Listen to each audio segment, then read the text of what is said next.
Welcome to What Car Should You Buy, where we give real people real advice about buying cars.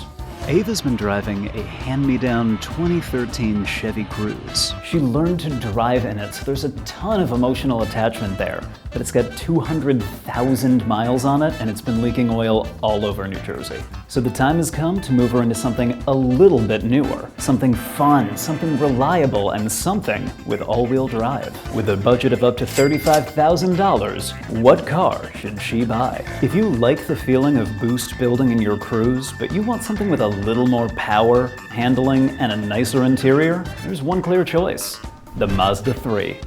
The Mazda 3 is no performance monster, especially since the Mazda Speed line died out years ago. But compared to the Cruze, it's still gonna feel quite a bit peppier, and you're gonna feel more connection. Mazda has a principle they call Jinba Itai, for a oneness between horse and rider. Mazda's really interested in making sure the vehicle communicates to you, the driver, everything that's going on.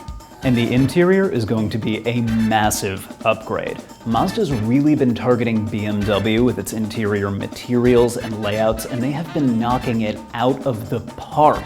Everything about the inside of a Mazda punches far above its price point. For more car buying advice, check out Jalopnik.com.